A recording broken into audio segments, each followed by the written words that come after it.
What's happening, folks? You are listening to All Burgundy and Gold, everything powered by the Urban Sports Team and Fox Sports Radio, 96.9 FM and 1340 AM, Hopewell, Virginia. I'm Mo, and I'm joined today by my co-hosts Glen and George. What's up, fellas? Yo, what's up, man? Nothing much. Just chilling, man. Let's talk about Commanders football, baby. George, Ready to hand out some nice high grades. When was the last time we could hand out such high grades for this group?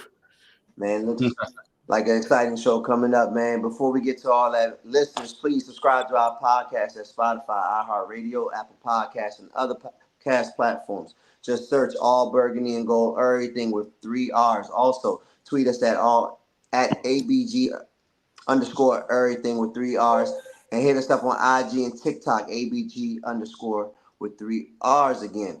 Make sure you guys subscribe to our All Burgundy and Gold Everything YouTube channel as well. We are also streaming live at the Urban Sports Scenes X or Twitter account, however you characterize it nowadays. It's time for the pregame. This is what we have on tap. We're going to examine the Commanders mid-season. That we're going to have a checkpoint and see, how they grade out from what we expected in the offseason. Glenn, kick us off. Yo, let's kick it off. Let's get started. Let's get this party started. We know that the Commanders picked the right coach in Dan Quinn and GM Adam Peters. How have they been able to turn this whole thing around? I want to start here because we owe Dan Quinn an apology, right? But let's be honest. Nobody wanted Dan Quinn. Can we? Everybody agree that nobody wanted Dan Quinn? He was not the first. He was not the first choice, but I would also point out we weren't his first choice either. So it's funny how that works out. He wasn't his first choice. Everybody wanted, the young lion from a young guy from Detroit. You know what I'm saying? The both guys. Ben Johnson. Jen Johnson, you got Aaron Glen. Detroit guys came in. Nobody was looking for Dan Quinn to come in, right, and be the guy. Dan Quinn came in. Nobody really thought Adam Peters would come and be the guy, but we got Adam Peters as well. So, again, Washington got there. So, the question, how have they been able to turn this whole thing around? George, we start with you. I want to go back to something that came up in my Facebook memories because you know what happened 1 year ago today? Washington went to the trade deadline and traded Montez Sweat and Chase Young and got 2 draft choices. And why has this team turned it around? Because from that day forward, this organization did something that they have rarely done in the last 25 years. That was face reality. They faced reality that day, and they realized. And Eugene Shen, who was here, said, told the ownership, "Look, this team is going nowhere. We're going to be firing most of this front office, most of this coaching staff at the end of the season. We need to blow this up." And to me, it started 1 year ago today with those 2 trades. And they've turned it around by realizing where they were deficient. And for the most part, because again, you could not fix everything in one season, trying to attack it as aggressively as possible. They went for Jayden Daniels at number 2 when that was a risk. And yes, folks, it was a risk because Drake May, a lot of folks wanted Drake May. I lean that way. I lean the Drake May way. And Caleb Williams, to me, was the only sure thing in this draft as a quarterback. So, they took risks. They made moves up and down the draft board to get the players they wanted. They missed out on a few things. They didn't get the offensive tackle they wanted in round 1 that they tried to move back up for. They didn't do that. But they took risks on players who are paying off. They faced reality. They attacked as many of the deficiencies that Washington had as they could. And we are where we are because of it. And it's just amazing because 6-2 at this point, not a chance in the world that I think that was possible. Mo, your thoughts? How they've been able to turn this whole thing around is just a spectacular play at the quarterback position. I think drafting Jayden Daniels, as George said, was the right thing, the right fit for this team and what they were going to build. I think a lot of things were unknown at a certain point, so there was a lot of questions, but those questions are seemingly being answered right now to the tune of a 6-2 record. I think this Commanders team has passed every test that they've faced this year. And I think it's under, the guidance of Jayden and how he's been playing. I think he's been playing very sound football. He's not he looks so calm back there. He seems like a veteran back there, like he's done this before, right? You're seeing it in his decision making is elite. He's not turning the ball over. He has a two-way go every time he has the ball in his hand. So I think a lot of it, of course, is organizationally. But at the end of the game, in order to win football games, it has to be a football player. So the player has been fantastic. It has helped with everything else based off of how this team was constructed, and it's just a perfect match right now. So kudos to Jayden Daniels. Yeah, we give Jayden Daniels a lot of credit. We give the players a lot of credit because they play on Sundays, right? Because those are the guys who play. But we talk about Dan Quinn and Adam Peters, and what I want to give them credit for is this, right? Give them credit for the fact that they brought a good, solid veteran coaching staff in here. And we talk about all the players, but if Dan Quinn doesn't bring in Anthony Glen, a Cliff Kingsbury, does not bring in a Joe Witt, doesn't bring in a Daryl Tapp, doesn't bring in a Ken Norton Jr., right? Then this team is not better, right? Because they bring in veteran leadership and veteran coaches who are able to organize, to communicate, who played the game, they can talk to the players. That to me, it makes the world of difference. Because I know Jayden Daniels is a good athlete, a good player, and I'm not going to say it's all Cliff Kingsbury's system, but Cliff is working Jayden Daniels the correct way for these last 8 games, right? Cliff is talking to Jayden Daniels and getting him in the right frame of mind, putting him in the right position to be successful. All right. Dan Quinn is teaching how to be a team and be unity. If you ever listen to his podcast, listen to his press conferences, he's talking about unifying a team, playing for one another, being strong and committed, something that this organization had not had when George mentioned the last year, this time trading guys. This team wasn't together. This team wasn't unified. This team was separated, right? This team was really ripped apart. And so Dan Quinn and his staff have come together and has been able to bring these guys together. Now, of course, it's not the same guys from last year. It's 33 new players, right? But what Dan Quinn and Adam Peters has been able to do, they've been able to bring winners into the locker room, right? Guys who play at a high level. Your Bobby Wagners, your Frankie Louvu's, right? They've been able to bring those guys in at a higher level that's been playing somewhere else and have a mindset to change the culture of this Washington Commander defense.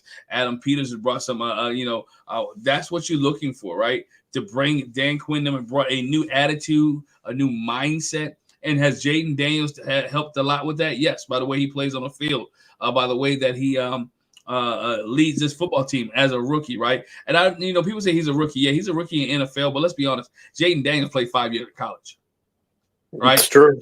Jayden Daniels played more football than Caleb Williams played, right? Jayden Daniels has got that experience for playing all those extra games that he's played. So yeah, we can call him a rookie in the NFL, but he has a lot of game weight. He got a lot of games underneath his belt. So he's really essentially, if there's a such thing as a high class rookie, then he's a high class rookie.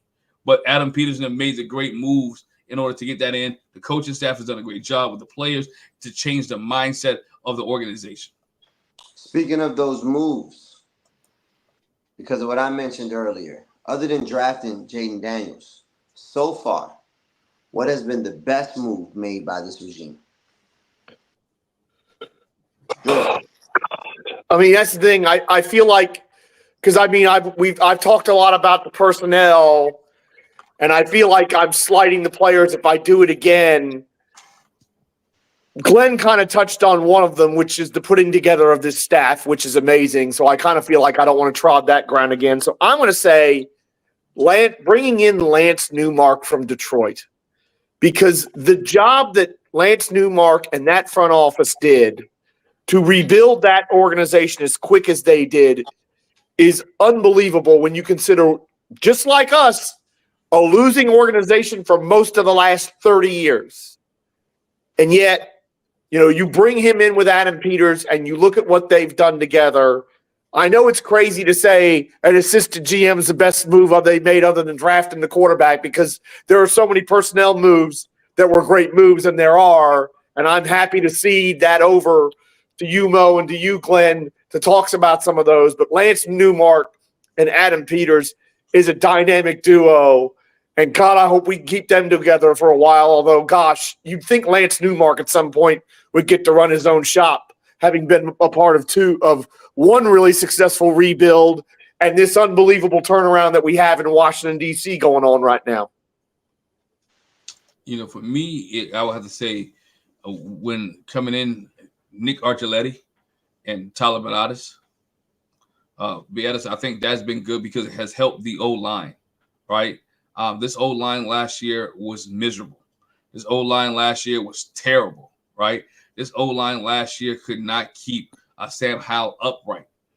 But this year, this O-line has been able to not only keep Jayden Daniels upright, but he has a lot of time to throw the football, to run out of the pocket, to make moves. So to me, I think establishing a strong O-line, I'll get moved. And I said his name earlier, right? And he has turned into the heartbeat of this defense.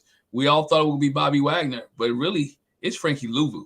Man, don't steal my answer, man. You can't answer the question twice. I have a feeling. You answered the question twice, man. Come on. My bad. So I'm gonna say I'm gonna let Mo answer the question. But to me, Nick, the offensive lineman that they brought in to solidify this O-line. Yes, that's a great answer. I'm going with the aforementioned Louvu. I think he is the defensive MVP of this team. I think he's playing in the Micah Parsons role for this defense. Not saying he is Micah Parsons or whatever, but he's multiple in what he's doing. He's been putting pressure on the quarterback. He's been good in run game. He's been chasing down plays from the backside. He's been making plays down the field. Like, the dude is a magnet. He got a sack last week against his former team. 2 weeks ago against his former team. Like, he's physical. He is physical. When he gets over there, the play is over with. Right? He doesn't waste too much time. So the play is over with when he gets over there. He's not wasting too much. I think it's brought this defense an attitude. I think it's bringing them a swagger. You know what I mean? And like the tone setter. Yeah, a tone setter. His energy is infectious. I've seen a couple of hits this year, i.e. the one on Malik Neighbors like week 2. That they made him pull Malik Neighbors off the field. I've seen other hits against his former team. I see the guy is out there giving it his all, man, and you can see it. You can see it when the defense is on his game. That it's sparked by that. I want to put this here. Deluxe says this, man. Deluxe said, "Hey, the best overall is Harris hiring Peters and letting him cook." Yeah, that's because that's the beginning of it, but that's the other thing too. What I'd hoped for a year ago, when those trades were made, is that whoever we were going to hire, we were going to go for a traditional setup where an owner picks a GM or a vice president of player personnel, whatever it is. That guy picks the talent, then he picks the coach picks his staff, and the coaches coach the talent. It's been a long time since we've had that structure, but look what's happened. 1 year doing it the traditional way after doing the coach-centric thing and all these other screwed up ways we had an organization set up. Look at the turnaround. 1 year doing it the way that it should always be done, in my opinion. It is, man. I think that's the way you look at this team. You can see when Josh Harris took over this team, right? He said something. He said, "Trust the process." Right? Everybody laughed, that's the Sixers thing. But guess what? It is really trust the process. Mm-hmm. This process, we're seeing the process take shape, take form, right? And we're not even down the road yet because there's a lot of players they still have to sign because a lot of these guys are on 1 year's deal. But we'll get there. That's right. We'll get there a little bit later, right? But at this midpoint, you're trusted if those who trusted the process and those guys bought in, right? The players are bought in, right? The Hail Mary, if you wasn't a fan and you wasn't bought in, that made you come in. Yes. Right? If you thought this team was a little shaky and man, just the Hail Mary brought you in. People said, look, the Washington Commanders haven't beat anybody with a winning record. The Bears have a winning record. The Arizona Cardinals are leading the West. That's right. So the Washington Commanders have beat teams with winning records. They've beaten some quality football teams. But they didn't beat them when they winning records when they played them. Like that's what they're saying, Glenn. Come on. But it does not at the time, right? Early games in the season, it doesn't matter. We say any given Sunday can't be just because that team have a great record, because the Cleveland freaking Browns with Jameis Winston beat the Baltimore Ravens, right? So, to me, records don't matter, right? It's about who you play, who's on your schedule. They don't pick their own schedule. It's not like high school football and you can pick the cupcakes that you want to play. So it can be both ways, though, Glenn. You said that records didn't matter, but earlier you said that they beat teams that had winning records. No, because that's the argument. That's because that's the argument. That's the argument other people are saying. Up to prior to the Washington Commanders haven't beat anybody. They're 6-2 because they didn't play anybody. Well, guess what? They don't pick their own schedule, right? You play who's on your schedule. They don't play the other games for. They don't play the games for the New York Football Giants. They don't play the games for the Cincinnati Bengals. They don't play the games for the Cleveland Browns. Guess what? They play their game. So if the other team they play don't have a winning record, that has nothing to do with the Commanders. The Commanders only play who's in front of them. So when that argument comes up, I like, yo, let it ride, right? Because again, you can say that with the Kansas City Chiefs, but again, the Washington Commanders at this point here, are moving forward. George, go ahead, man. I'll digress. Yeah, because we've thrown a lot of praise their way, and at some point we may throw some grades their way. But they're 6-2, which none of us expected. We all know the schedule that's coming. Giants, Steelers, Eagles, still got to play the Cowboys twice. Falcons, Titans are still on the schedule as well. What's the ceiling for this team this year? How high could they go? Record-wise, I think this team can end up 12-5. I think this team can end up 12-5 record-wise. Ceiling-wise, playoffs, right now they're sitting at number 2, right? They're sitting at the number 2 seed right now, end up 12-5. If you get a 2 seed, you get a home game, all right? And so this team could make the first or second round of playoffs. I'm not saying that they're a Super Bowl-bound team as of yet, but this team, I think they will make the first round of playoffs. But I mean, to win a first-round playoff game. I think this team can get to the second round of the playoffs, or maybe even the NFC Championship, depends on the matchups, right? I think this team has that much potential. The defense is coming along, all right? The defense is moving, coming along, and offense is still has their moments, right? Offense can put up 40 in a given game, all right, with a healthy Jayden Daniels, with a good play calling. So I think the sky's the limit for this team, right? Guess what? I'll put it this way, in the gambler's term, they're playing with house money. Mm-hmm. I totally agree with that, Mo. I was gonna say, I think the Commanders can win 11 games. I think that's very feasible. If they continue to play the way they play, essentially, I think what's that? Yeah. I think they can win 11 games. I think that's a 5-4 finish, which is reasonable. Yeah, that makes that over 500 still, and in case of any letdown or any whatever, there's room for all of that. Then they turn around. Mm-hmm. That makes them a playoff team. They get to play week 1 and see what happens from there. I can't put no limits on this team anymore. They've answered every call that I've put out there. You know what I mean? Anything that I've heard. I think they've passed every test. Jayden has played phenomenal. Jayden's passed a lot of tests also. He passed the in-play injury test this past weekend, right? And had to be the best finish in the last 20 years of the Commanders, right? At the very least. At the very least. If not, that player's going to go into infamy, right? And like if his career projects the way that it's going, like that's going to be like the start of it. You know what I mean? When they do the lifetime achievement with it little promo, like that's going to be the start. That's the day that the legend was born. So yes. So I see a playoff team for sure. It just be interesting how they stack up when that time comes, and the pressure around playoff football and how the team responds to that. How Jayden responds to that. Paul says this. Paul said he thinks the team will go 12-5 or 3-4. Jeremy says this. Jeremy said health is going to be the biggest factor, and how this team plays out at the end of the year, and how this team health is going to be a big factor. Well, Paul is thinking what I'm thinking, because I'm thinking 12 or 13 wins is possible. And since Wole is not here, I'm going to say something that Wole would say. I think this team can go to the Super Bowl. and I'll tell you this. There's only one team in this NFC that Washington would be a rank outsider again. And I mean a bigger underdog than, say, 4 or 5 points, and that's Detroit. If they got to go play Detroit in Detroit, they're a significant underdog. Detroit's the best team in this conference.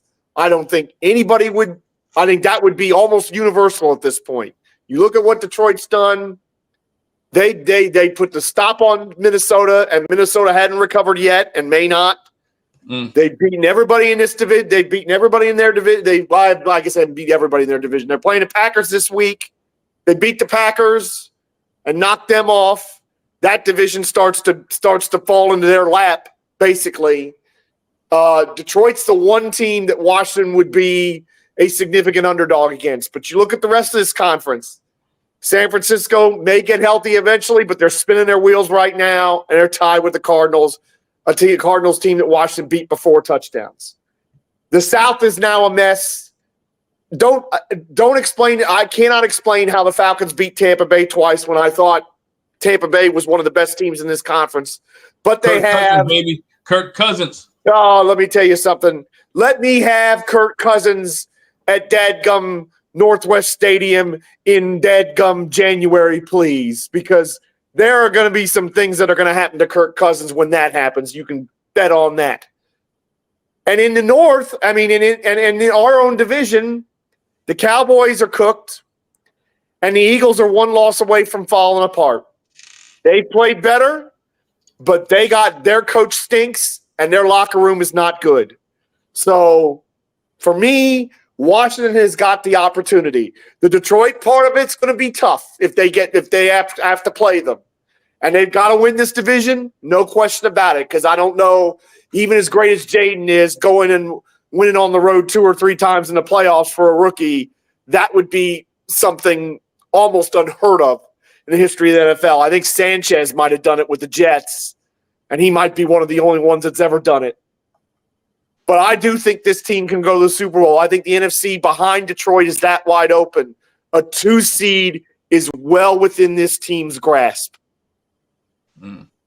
With that, I think so too. I think this team can, and this fan base would be crazy, right? The fan base hadn't seen playoffs, and I believe it was 2012, right? Was the last time? Well, 2015. 2015. Well, I mean, 2019, 2020, the doggone COVID. I wish we didn't. That's right. I keep forgetting about the COVID year. So playoffs COVID He said year. He said when did the fans see football? Well, the fans, it's 2015 when they spotted the Packers. The Packers spotted them 12 points and still killed them. It came back and won, and Kirk Cousins was the quarterback for the Washington Commanders. Well, Redskins at that time. Yeah, Redskins at that time. Yeah. So, here it is, mid-season point, right? And I'm gonna ask you guys mid-season point several questions. Who is your offensive player or your offensive MVP here at the mid-season point of the year? In the NFL? No, on the Washington Commanders. That's a no-brainer. Yeah, it's. I mean, if we take JD5 out of it, I think we could have some interesting conversations on that. Yeah, we'd have to take him out of the conversation. Outside of that, it's a landslide. Well, outside of Daniels, for me, I'm gonna go out and say Terry McLaurin, because Terry McLaurin is the one that could catch that ball on Monday night, is the guy that can make that play on Monday night, because that was before what happened Sunday. That was the moment. That was the moment for me, because that throw, I mean, again, if it wasn't for what happened last Sunday, that throw would be the first highlight, because I'm still marveling at how Jayden Daniels had the nerve and the guts and the cojones to make that throw, knowing he was going to get blasted and drop it perfectly in the bucket, in Terry McLaurin's hands, hard up against the boundary for the touchdown that wins the game. So, and Terry McLaurin's the guy that made that catch, and there ain't anybody else on this roster that can make that catch, let's be honest. And yes, we're frustrated that at times Terry McLaurin's gotten caught on these deep balls, hadn't gotten the end zone. It's hurt. Cleveland, Bears this past Sunday. But Terry McLaurin's been reinvigorated by Jayden Daniels. He is a top 10 wide receiver in this league. He's maybe not elite, but he's in that next tier. Terry McLaurin is the Washington offensive MVP besides JD5. All right. Who's your defensive MVP? Me? Yeah. Oh, Lord. My defensive MVP, I mean, it's pretty hard to go past Frankie Louvu because hit stick, tone setter, made a bunch of big plays, has maybe honestly has helped Bobby Wagner, who was looking a little long in the tooth at the start of the season. I kind of feel like Louvu's helped him a lot, and he's looked really good the last few weeks. I mean, yeah, there's a few. I guess there's a few other ones you could say, but boy, oh boy, Frankie Louvu's been everything we hoped for and then some. Mo, your defensive player. My defensive player would be Louvu. For all the things that George just said, I just see he's the most impactful player. He's the person that you see all over. You see him on all three levels of the defense. So, like, he's been fantastic. He's been fantastic from the jump. I think Bobby Wagner's come on lately, but he had that slow start, and there's clearly been there's a clear difference in who's the man on the defense for sure. I would have to say my MVP is Bobby Wagner. Mm.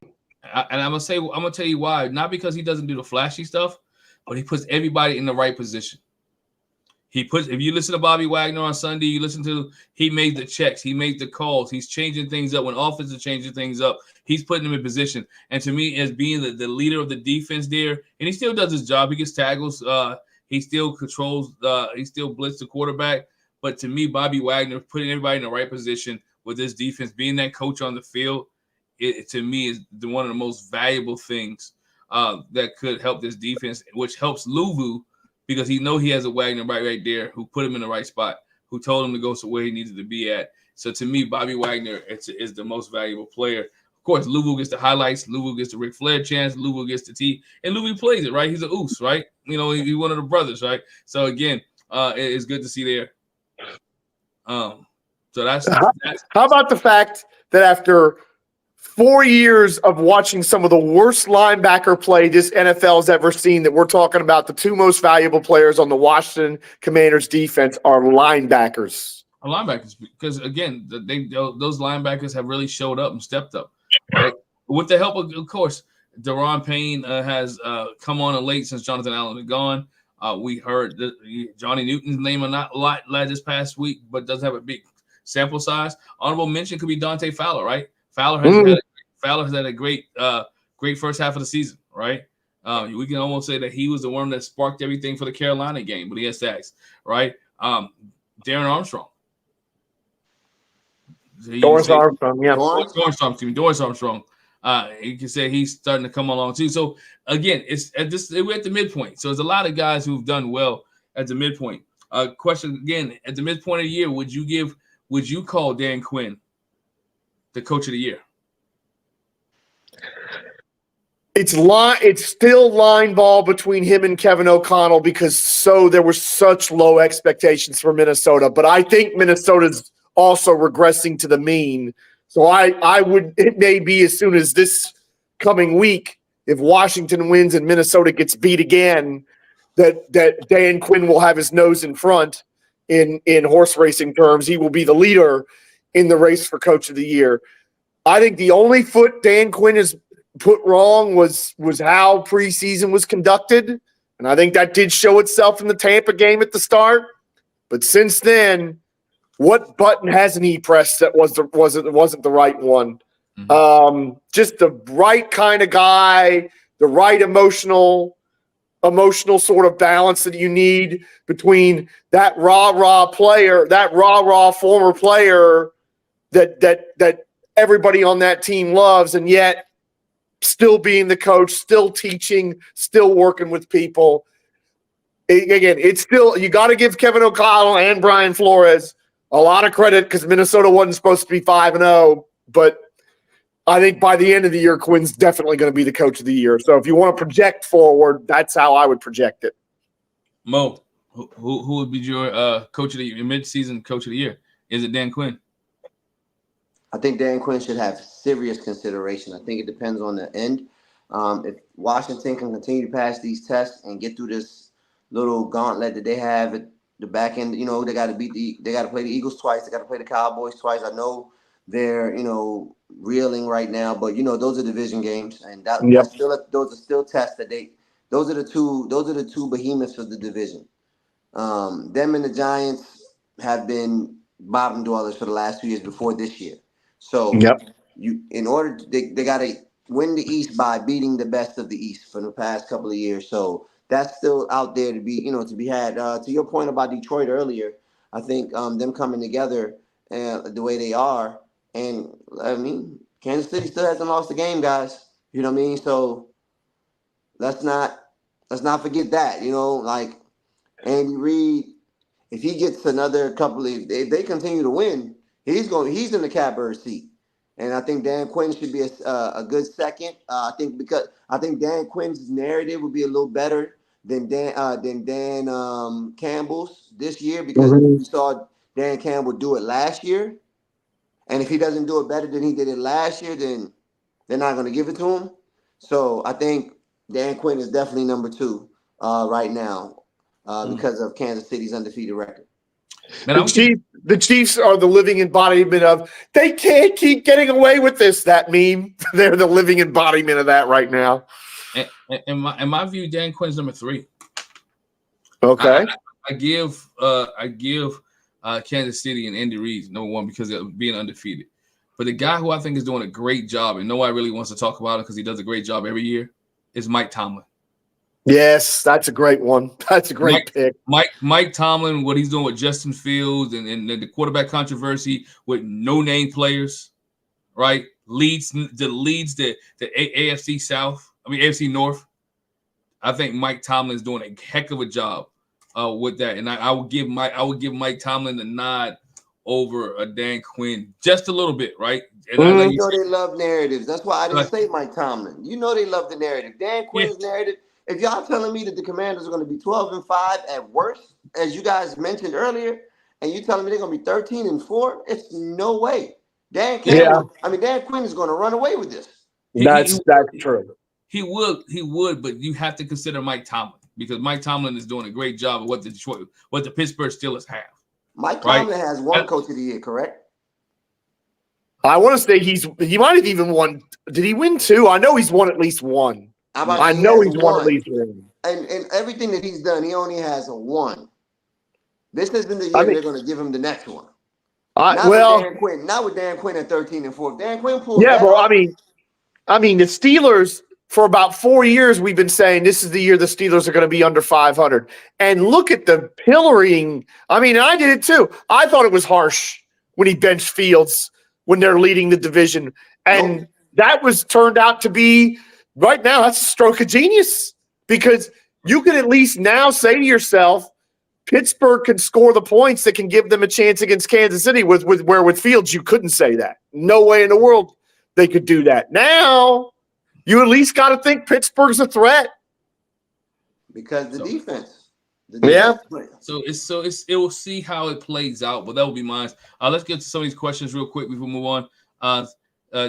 Paul said yes, DQ has already surpassed our prediction of wins. He definitely done that because nobody had them over many games.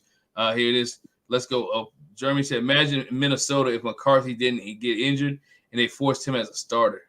Jeez. But at the same time, this is Kevin O'Connell, and if he can do that with Darnold, and JJ McCarthy's theoretically more talented, what could he have done with McCarthy? I don't know. I'm not as bullish on McCarthy as most folks. I thought it was ludicrous that he got picked that high, but that's me. Thank you, Paul. I was about to say, Paul, he hasn't won a Coach of the Year. Wait, he didn't win. Wait. Tomlin didn't win Coach of the Year when they went 15-1. That blows my mind, actually. Not mine. The whole bunch of reasons. Hey. Wow. Another coach that should be considered. Here's the question. Jeremy said, would you trade Quinn for Tomlin? Oh, gosh. I would. A heartbeat. I'm about to say, come on. Yeah, I mean, Tomlin's got a Super Bowl, and he's got the record for most winning seasons without a losing season. So, yeah, absolutely. And you keep the same staff? Because if you keep the same staff, yeah. Yes. Yeah, absolutely. Everybody else stays the same because of culture. I'm going to say no, only because Y'all sit here and preach that chemistry stuff. They shouldn't trade for this person for chemistry reasons. Dan Quinn orchestrated this. Don't give Mike Tomlin his staff. Let Dan Quinn finish his business and solidify himself. And that's a fair point, Mo. I mean, it's just, when you talk about that resume, the Tomlin resume is kind of mind blowing. And I say that as somebody that thought Tomlin needed to leave Pittsburgh because he needed a fresh start and they needed a fresh start. And I've been proven wrong on that one. He just needed a quarterback. I've been telling people that defense has been elite for the last. They were good last year, and 3 of their main starters were hurt for a while, for a good stretch. Mm-hmm. Deluxe said it this way. He says, "Are Tomlin and Reed exceeding expectations? Mike Tomlin's exceeding expectations. Andy Reid expected to be in the Super Bowl each and every year.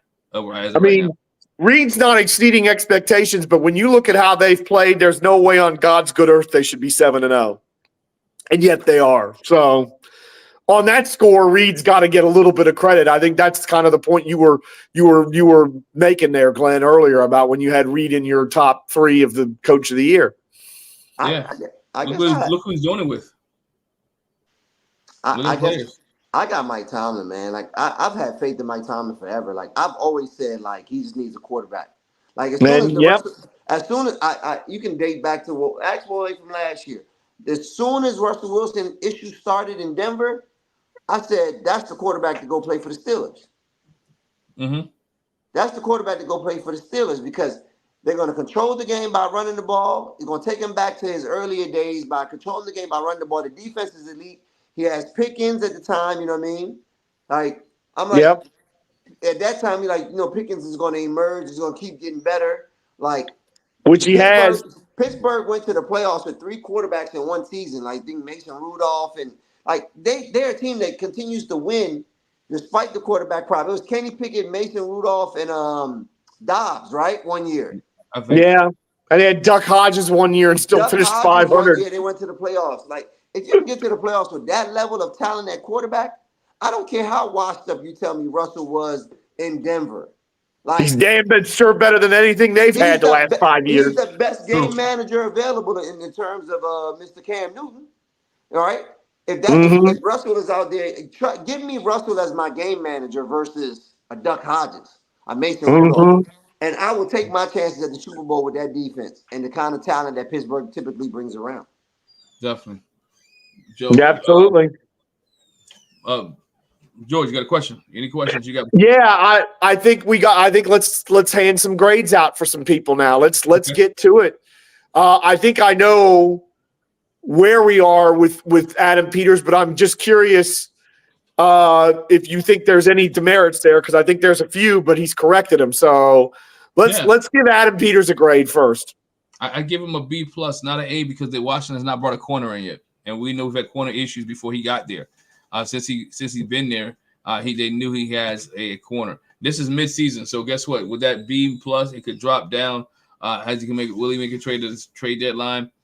But he brought in 33 different players, and to me, and that is the difference, because you change the culture when you bring different players in. But for Adam Peters right now, for me, he'll get a B-. A B- or B+? I'm excuse me, B-. I'm gonna give him B-. Wow, you are a tough grader, mister. I'm a tough grader because he's not there yet. The corner situation bugs me. The corner situation really bugs me. If you want to be a good playoff team, you got to have people in the secondary, and we have not addressed that issue, and he has not addressed that issue as of yet. I was gonna give him a B+ for the same reason that Glenn said. Only reason I was giving him a B+ and not an A was because of the corner situation. But I think you upgraded everywhere else. You got 2 linebackers that are elite right now. You have the D line has a lot of juice. Even though no one player is playing like out of this world, the D line has a lot of juices. Has a lot of players in the rotation. Is keeping everybody fresh, and they're doing what they need to do. Secondary is the only question. I can't say they didn't do anything at corner, because they did draft St. Strill, right? They did bring in Davis. They did bring even number 1 Igbenogany. Those are all new guys. Like they're not playing to standard, but he brought some reinforcement at the very least. You know what I mean? In his estimation. So Now, if you're leaving it all down to whether he needs to make a play on a corner between now and the trade deadline, I think, as you said, that will help boost his grade. If he can bring somebody in here to make this team even more formidable because of the success it has achieved, which is to be seen. But I think a B is solid, man. The offense is clicking. It doesn't have too many big names, but it has the right people where they need to be. People are performing. The O line is doing better. Quarterback is fantastic, like top 2 in the league, essentially. Terry McLaurin is top 5 in yards, I believe, or something like that. So, Yeah. So far so good, man. So far so good. Holy mackerel! I thought it was going to be a full house for at least A's. I'm guessing Glen is still on the 94 to 100 scale for an A, and so is Mo. I mean, goodness gracious. Yes, the demerits are there in terms of they didn't know what the situation with Brandon McManus is, so they had to cut him, and he had to go through 3 other kickers before getting cybered, but he solved that. The corner situation is what it is. I think you're right that his grade goes up if they can bring a corner in by the trade deadline. I don't know how Adam Peters doesn't get an A, because you don't bring in 26 or 27 or however many new players, turn over half a roster and go 6-2 unless you've done a brilliant job with personnel and picking your coaches and all of that. You're not supposed to win when you turn over that much of the roster, which they are doing. And yes, a lot of that is Jayden Daniels, but he got that decision right too. Among the other ones, Jerzon Newton is looking like a better and better pick all the time. Coleman's contributed. Devontae Jean-Baptiste in round 7 has contributed. I don't know how it's not an A. So I guess I'm just a little bit of a pushover compared to these gentlemen, and that's okay. I was just surprised at that. So we got a B-, a B+, and an A for Adam Peters. Dan Quinn gets what? I'm giving Dan Quinn a B. I'm giving Dan Quinn a B right now, a solid B, right? Because he changed the culture. He have guys who were bought in, players who were not players that playing for him. I like Dan Quinn as a head coach, Paul. Michael Underwood making comments, but we'll get to about why we chose Tomlin. But I'm a Dan Quinn guy, right? I like Dan Quinn. I think Dan Quinn has changed the culture. I think Dan Quinn has brought some good coaching staff in. I think Dan Quinn lets his coaching staff coach, right? He lets his coaching staff develop the guys. He talks about culture. He talks about team. He talks about unity. He talks about all those things that has changed this guy. He believes in his guys. And he practiced, right?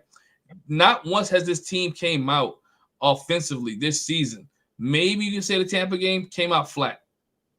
And when we talk about the Ron Rivera era, this team will come out flat. And I told you guys last year and the year before, teams take on a persona of their head coach. And Dan Quinn is a tough-nosed guy. And so he gets a B right now for me because I think he's done a great job with the players.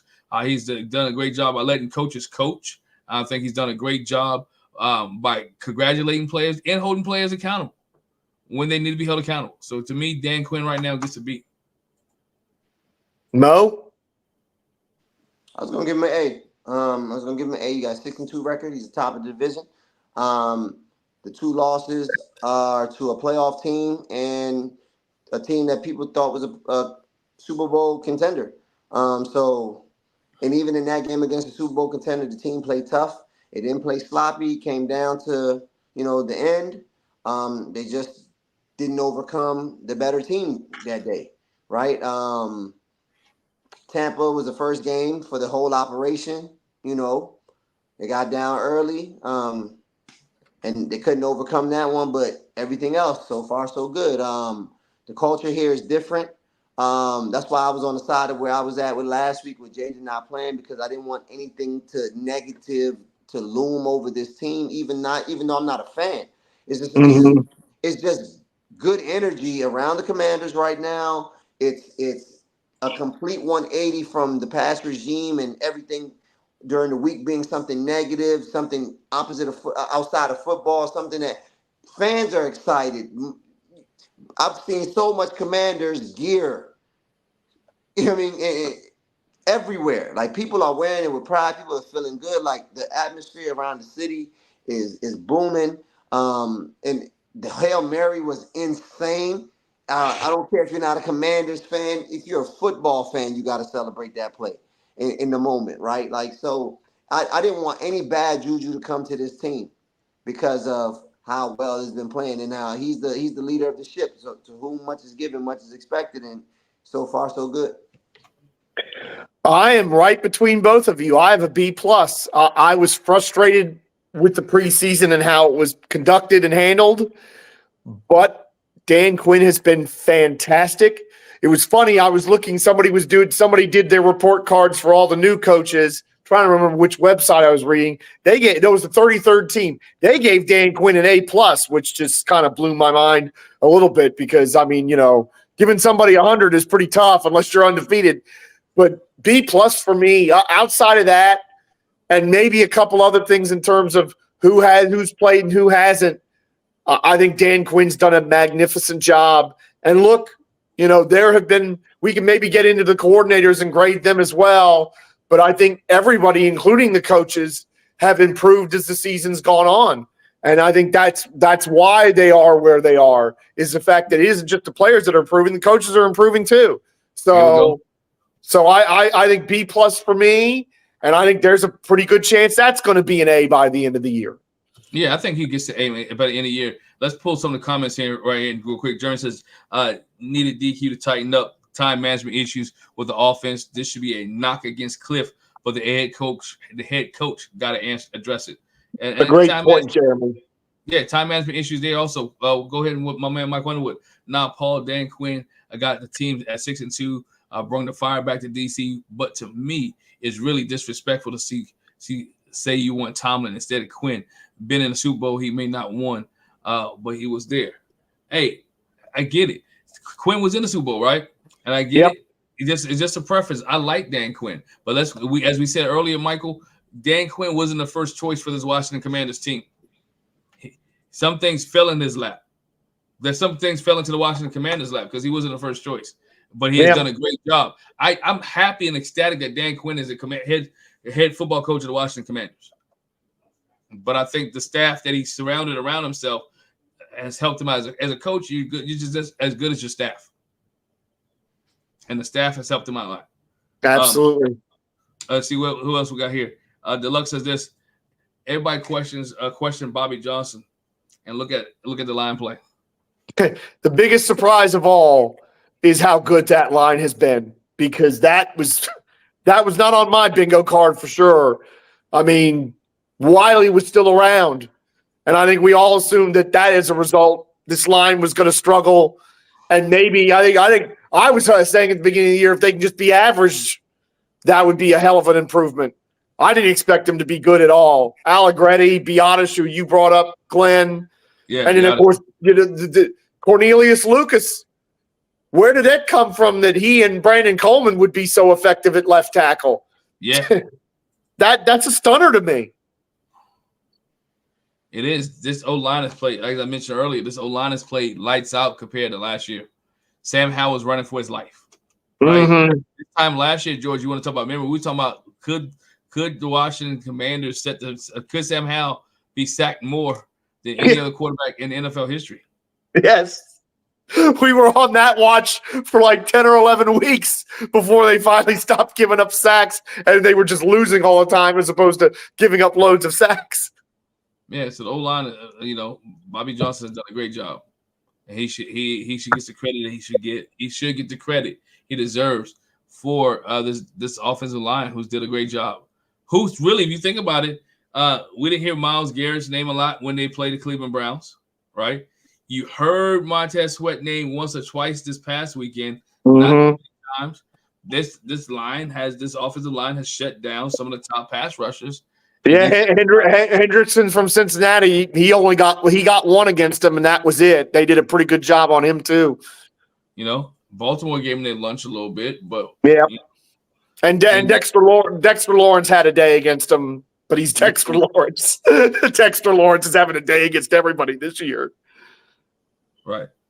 So they made a change. Head coaches made a change, and Washington is moving in the right direction because of coaching staff and Dan Quinn.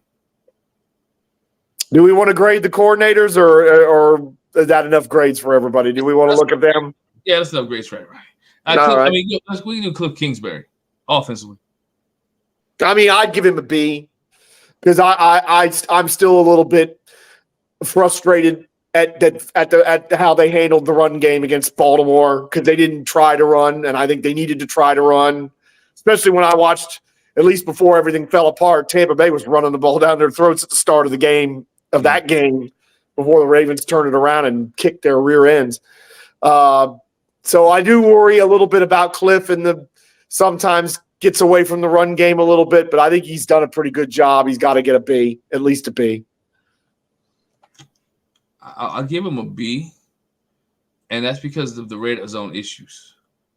And the several times we've seen red zone issues with this team. All right, we saw it early on with the New York Football Giants. We saw it this past Sunday against the Chicago Bears. Some of it is that they are shooting themselves in the foot with penalties, whether it's jumping off sides, whether it's a legal man downfield. But some of it is that some of it's play calling. Which, getting behind the sticks in this case, not being able to continue to run downhill, not being so flashy when you're inside the 5, So those are some of the things there. So he gets a B right now for me. Mm-hmm. I'm gonna have to agree with Glenn. Yeah, that's go ahead. I'm gonna have to agree with Glenn. I think it's a B. He's proven me wrong a bit from my preseason concerns when I was saying that I didn't trust him to stick with the run. It's only reared his ugly head like once or twice this year. He's been pretty balanced. I question whether it would last long or whatnot, but this team has handled every opponent that they've come across. They made the Ravens look. They didn't make the Ravens look so Ravensy, like they were attacking. So, like I said, they passed every test. I think Cliff deserves a grade of a B. I think everybody on this coaching staff at least deserves a grade of a B because maybe not the secondary coach, but I don't think it's his problem that They don't have the horses on defense. So Joe Witt's the one guy I would grade on a curve. Right. I just don't think that he has the horses back there and at the DBs. He don't have the right appropriate talent back there to do what he wants. So yeah, I think when grading Joe Witt, I don't look necessarily at the talent. Sometimes I look at the scheme, and the scheme doesn't meet the talent that you have. Right. Sometimes receivers are being single covered that they should be doubled, right, or bracketed. Maybe execution as well. But I do give Joe. I give right now the defense. He gets a C+. Defense have gotten better. Grades on the upward, right? Yeah. The grades are coming up. We're at the midway point, right? This is just a progress report. This ain't the report card. This is just a progress report. His grades are going up. Yeah. So when parents call, they are improving, right? And Joe Witt is improving.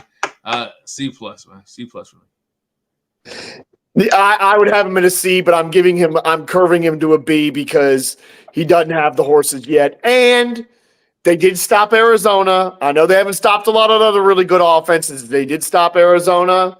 And maybe this defense is going to get to that middle of the pack that we need them to get to make them a real threat. I think a B. I think a B is a little too generous, but I'm gonna go with a C+. I think the defense is held. It hasn't broke, right? It's bent, but it hasn't broke. Mm-hmm. Which is to something. It's credit to something, right? It's not probably the best brand of football, but with a 6-2 record, I don't think you can complain. So I'm gonna keep it there because I'm going to be interested in seeing what the next 5-6 weeks look like with the schedule. So that'd be interesting. Hey, man. I'll tell you one thing. You bring a report card home like that, everybody will be happy, and everybody in Washington is, it seems like, with this team. Man, it's been a good show, gentlemen. I think the fans out there would have to agree with a lot of our grades, our assessment of the team at the halfway mark. 6-2. I don't think anybody expected that. So they're light years ahead of the curve. So yeah, light years ahead of the curve. Moving in the right direction. They're moving in the right direction. Excited. DC is back. Commanders are back, and we're excited. I mean, you want to give him the pregame information for Sunday? Yeah, definitely. Hey, make sure you tune in to the pregame. Make sure you tune into the pregame this Sunday at 12 p.m. as we talk about the Washington Commanders that they take on the New York Football Giants. You can see us on Instagram, YouTube, Twitter, right? The Urban Sports Scene Twitter app as well. Make sure you look up all ABG underscore everything. That's ABG underscore everything on Instagram and on TikTok. Make sure you follow us on YouTube and Facebook as all Burgundy and Gold everything. And make sure you subscribe. Tell a neighbor, tell a friend to tell a friend to tell a friend that all Burgundy and Gold is everything will be on at 12 p.m. on Sunday. Giving you our pregame. We have Candy Waller on again, talking about the New York football. We're talking about the Washington Commanders in the upcoming game against the New York Football Giants. You can also join us after the game where we'll come and discuss the Washington Commanders, whether it's a win or a loss. We'll talk about the Washington Commanders and how they played and what they did and how can they improve. We give you our positives and our negatives. So make sure you tune into us. Make sure you check us out. Once again, great show, fellas. Appreciate you guys. Man, thank y'all, man. And listeners, we'd like to thank y'all for your likes, your comments, your follows. Please subscribe to our podcast on Spotify, iHeartRadio, Apple Podcasts, and other platforms. Just search All Burgundy and Gold, everything with 3 R's. Also tweet us at ABG underscore with 3 R's. Hit us up on IG and TikTok also at ABG underscore everything. Make sure y'all subscribe to our All Burgundy and Gold Everything YouTube channel and like this video. You have been listening to All Burgundy and Gold Everything powered by the Urban Sports Scene and Fox Sports Radio 96.9 FM and 1340 Hopewell, Virginia. Thank y'all for listening. We're out. Deuces. Peace.